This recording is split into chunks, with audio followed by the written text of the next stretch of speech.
नाज़रीन, लखी गुलाम शाह में मुख्य रोड ते गुज़िरियल एक हफ़्ते खां बिजलीअ जो पोल किरियल आहे। सेप्को अमलदारनि खे शिकायतुनि करण बावजूदि पोल खे अञा ताईं न हटायो वियो आहे, जंहिं करे शहरी सख़्त तकलीफ़ुनि खे मुंहुं ॾियण ते मजबूर आहिनि। उन ई हवाले सां रिपोर्ट करे रहियो आहे हिदायतुल्लाह महर। लखी गुलाम शाह के तालीमी दरसगाह दाम वेंदड़ रोड ते शागिर्दान जो स्कूल और पाकिस्तान पोस्ट ऑफिस बहरां बिजली के पोल गुजरियल एक हफ़्ते खां किरी पियो। सिपको वारनि के शिकायत करण बावजूद किरियल पोल के मथे करे बिजली बहाल न कई वई। शहरन के बे अच वञ में तकलीफ़ जो मुंहुं ॾिसणो पइजी रहियो आहे। उन ई हवाले सां शहरन पारां आवाज़ टीवी न्यूज़ सां ॻाल्हाईंदे पंहिंजा वीचार हिन रीति वंडिया आहिनि। असां उनखे रिक्वेस्ट कंदासीं त महिरबानी करे इनखे जल्दी हटायो हितां त माण्हुनि जो आज़ार ख़त्म थिए। खोड़ मसाला असांजा थी विया आहिनि जेके गैस जे तरफ़ों माण्हुनि जा हल करण में असांजी गाॾी नथी वञे, उन लाइ वॾो मसइलो थी वियो आहे। न बिजली बि कोन थिए, बिजली किथे थी हले, बंदि लॻी पई आहे या असांजो कमु वाइंड अप लॻो पियो आहे, कंप्यूटर नथो हले पियो, हर शइ नथी थिए, पोल भॻो पियो आहे, अंधेरा, रस्तो बंदि, सभु कुझु बंदि।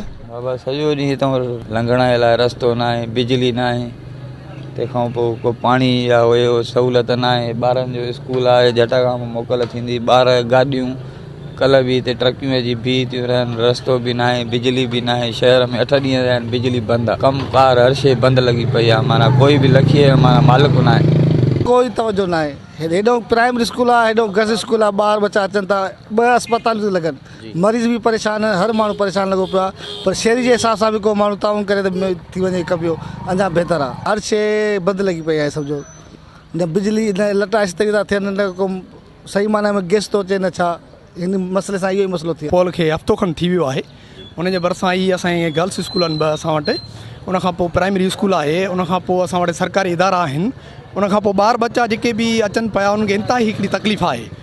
उनजे करे ही बिजली जो बहरान बि जेको आहे काफ़ी टाइम थी वियो आहे, हफ़्तो 15 ॾींहं थी विया आहिनि। बिजली जो बहरान बि मुस्तक़िल हले पियो, 4-5 ट्रांसफार्मर हिन जे वजह सां बंदि आहिनि। उनखां पोइ हिन जे पोल जे हुजण सां रस्ता रोक बि थी पई आहे। जेके असांजूं न्याणियूं अमड़ियूं, असांजा दोस्त जेके ऑफिसनि में पंहिंजे स्कूलनि जे तरफ़ अचनि वञनि पिया, उन्हनि खे इंतिहाई तकलीफ़ थी रही आहे। इन जे करे असांजो हिकिड़ी इल्तिजा आहे त जेको आहे वधि में वधि जेतिरो थी सघे हिन मसइले खे जल्दी जेको आहे सो क्लियर करे वञे। शहरनि जूं ॻाल्हियूं ॿुधियूं, हिननि जो इहो ई चवणु आहे त सिपको खां मुतालबो कयो आहे त फौरी तौर ते ही जेको बिजली जो किरियल पोल आहे हफ़्ते खां वठी उनखे फौरी तौर ते बहाल करे बिजली जेको आहे सो शहर खे ॾिना। आवाज़ टीवी न्यूज़, लखी गुलाम शाह।